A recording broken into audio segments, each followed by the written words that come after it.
బీహార్లో Chirag Paswan super victory కొట్టారు. ఇక 29 స్థానాల్లో పోటీ చేసి మెజారిటీ సీట్లు గెలిచారు చిరాగ్ పాస్వాన్. ఇక ఫీనిక్స్ పక్షిగా అయితే చిరాగ్ పాస్వాన్ పుంజుకొని లోక్ జనశక్తి పార్టీని అయితే గెలిపించుకున్నారు. ఇక యువ బీహార్ గా కూడా ప్రజల్లో అయితే ముద్ర వేశారు. ఇక ఏపీలో పవన్ మరియు బీహార్లో చిరాగ్ పాస్వాన్ అంటూ కూడా 100% విక్టరీ కొట్టిన నేతలుగా కూడా గుర్తింపు అయితే పొందారు. ఇక ఇదే అంశంపై మరింత సమాచారం మా ప్రతినిధి కిరణ్ అందిస్తారు. చెప్పండి కిరణ్, ఇప్పుడు ఏదైతే చిరాగ్ పాస్వాన్ నేతృత్వంలో అయితే 29 స్థానాల్లో కూడా పోటీ చేసి మెజారిటీ సీట్లు అయితే గెలిచారు, మరి ఈ విజయం అనేది బీహార్ రాజకీయాల్లో ఎలాంటి మలుపు తీసుకొస్తుందంటారు?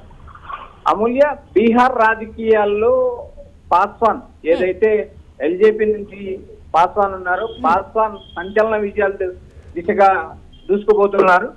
29 స్థానాల్లో పోటీ చేశారు. ఇప్పటికి 21 స్థానాల్లో లీడ్లో కొనసాగుతున్నారు. కొన్ని చోట్ల గెలుపు కూడా వచ్చింది. అయితే ఈయన పార్లమెంట్ స్థానాలు, చిరాగ్ పాస్వాన్ పార్లమెంట్ స్థానాలు పోటీ చేసినప్పుడు 5 స్థానాల్లో పోటీ చేశారు. 5 స్థానాల్లో బంపర్ విక్టరీ కొట్టారు. 100% సీట్లు సాధించారు. అయితే ఎల్జేపీ కూటమిలో ఎల్జేపీ నుంచి ఏదైతే చిరాగ్ పాస్వాన్ ఉప ముఖ్యమంత్రి అవుతారంటూ ఒకవైపు ప్రచారం జరుగుతుంది. అదే ఎన్డీఏ కూటమిలో ఇప్పటికే ఉప ముఖ్యమంత్రిగా ప్రకటించడం జరిగింది.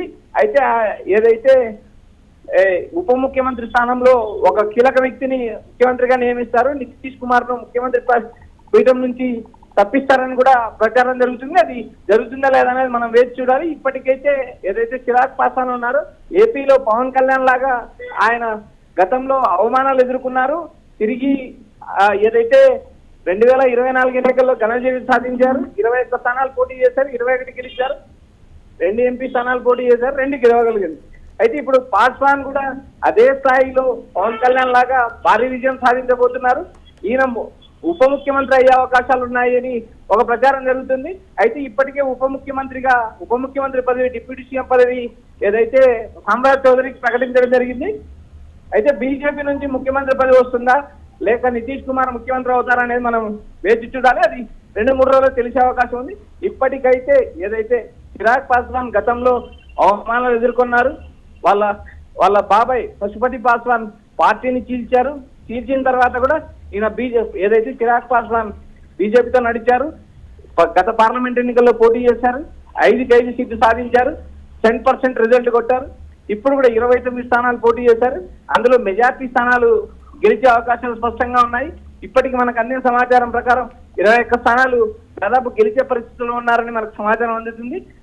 అయితే ఇప్పుడు ప్రధానంగా ఏదైతే ఉందో చిరాగ్ పాస్వాన్ ఫినిక్స్ పక్షిలాగా ఎక్కడైతే పోగొట్టుకున్నాడో తిరిగి అక్కడే తన పేరు కానీ తన స్థానాన్ని కానీ బీహార్ ప్రజల్లో నేనున్నాను, బీహార్ ప్రజలు నాకు మద్దతున్నారని ఏదైతే చిరాగ్ పాస్వాన్ ఎన్నికల ముందు ప్రకటించాడో అదే ఇప్పుడు ఆ ఎన్నికల్లో ప్రతిబింబించింది. ఎక్కడ పోగొట్టుకున్నారో తిరిగి అక్కడే సాధించాడు. చిరాగ్ పాస్వాన్ ఈ ఎన్నికల్లో ఒక గేమ్ చేంజర్ గా నిలిచాడని మనం ఖచ్చితంగా చెప్పొచ్చు అమూల్య. మరి ఇప్పుడు ఏదైతే 2020 ఎన్నికల్లో ఓడిపోయాక మళ్ళీ ఇప్పుడు ఒక ఫీనిక్స్ పక్షిలాగా పుంజుకున్నారని చిరాగ్ పాస్వాన్ యొక్క విజయం వెనకాల అసలు స్ట్రాటజీ ఏంటంటారు కిరణ్? 2020 ఎన్నికల్లో అతి తక్కువ సీట్లలో గెలవడం జరిగింది, ఎమ్మెల్యే సీట్లు. అయితే 2024 పార్లమెంట్ ఎన్నికల్లో ఆయన 5 సీట్లు సాధించాడు. ఇప్పుడు కూడా ఆయన ఈ 2025 ఎన్నికల్లో తనకు 40 సీట్లు కావాలని మొదట బీజేపీ అధిష్టానాన్ని కోరారు. అయితే చివరికి 29 సీట్లకు ఆయన ఒప్పుకున్న తర్వాత ఏదైతే ఎన్నికలు జరిగాయో ఆ ఎన్నికల్లో తీవ్రంగా ప్రచారం చేశారు. ఆ ప్రచారం కూడా బీజేపీకి అనుకూలించింది. అంతేకాకుండా కూటమికి దాదాపు 200 సీట్లు రావడానికి కూడా ఆయన ప్రచారం కూడా ఒక కారణమైంది. బీహార్ నుంచి బీజేపీ నుంచి ఏదైతే మోడీ, అమిత్ షా చేసిన ప్రచారంతో పాటు సామ్రాజ్ చౌదరి డిప్యూటీ సీఎం గా వివరించే సామ్రాజ్ చౌదరి కూడా కీలక పాత్ర పోషించారు. అదేవిధంగా ఏదైతే చిరాగ్ పాస్వాన్ ఎన్డీఏ కూటమి విజయాన్ని చిరాగ్ పాస్వాన్ కృషి చేశారు. ఏదైతే బీహార్ రాజకీయాల్లో యువతను మలుపు తిప్పే అవకాశం చిరాగ్ పాస్వాన్ వైపు ఉంది. చిరాగ్ పాస్వాన్ కూడా వచ్చే ఎన్నికల నాటికి మరింత బలమైన నాయకుడు అవుతాడని బీహార్ ప్రజలు ఆసక్తిగా ఎదురు చూస్తున్నారు. ఇప్పటికైతే మనం చూసిన ఎన్నికల ట్రెండ్స్ కానీ, గత పార్లమెంట్ ఎన్నికల వ్యవహారం కానీ, ఇప్పుడు కానీ ఏదైతే బీహార్ ప్రజల్లో చిరాగ్ పాస్వాన్ ఒక యువనేత, ఒక కీలక నాయకుడిగా భవిష్యత్ రాజకీయాలను ప్రభావితం చేస్తాడని ఖచ్చితంగా చెప్పొచ్చు. ఇప్పటికైతే ఆయన ఫినిక్స్ పక్షిలాగా బీహార్ ప్రజల గుండెల్లో మరోసారి నిలిచారని మనం స్పష్టంగా చెప్పొచ్చు అమూల్య. Thank you Kiran. మా ప్రతినిధి కిరణ్ చెప్పినట్టుగానే బీహార్లో అయితే చిరాగ్ పాస్వాన్ ఒక సూపర్ విక్టరీ అయితే కొట్టారు. 29 స్థానాల్లోనూ పోటీ చేసి ఆయన మెజారిటీ సీట్లతో అయితే గెలిచిన విషయం మనందరికీ తెలిసిందే. ఆయన 2020 ఎన్నికల్లో కూడా తక్కువ సీట్లతో ఓడిపోవడం అయితే తెలిసిన విషయమే. ఇప్పుడు మళ్ళీ ఫీనిక్స్ పక్షిలాగా కూడా పుంజుకొని చిరాగ్ అయితే లోక్ జనశక్తి పార్టీ నుంచి అయితే గెలిచారు. ఇక యువ బీహార్గా కూడా ప్రజల్లో అయితే ముద్ర వేసుకున్నారు. ఇక ఏపీలో పవన్ మరియు బీహార్లో చిరాగ్ పాస్వాన్ అంటూ కూడా 100% విక్టరీ కొట్టిన నేతలుగా కూడా గుర్తింపు అయితే పొందారు.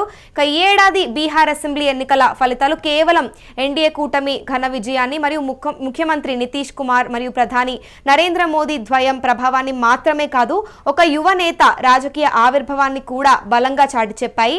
ఇక సోషలిస్ట్ దిగ్గజాల శకం తర్వాత బీహార్ రాజకీయాల్లో తనదైన ముద్ర వేస్తూ తండ్రికి తగ్గ తనయుడిగా అయితే చిరాగ్ పాస్వాన్ నిలిచారు.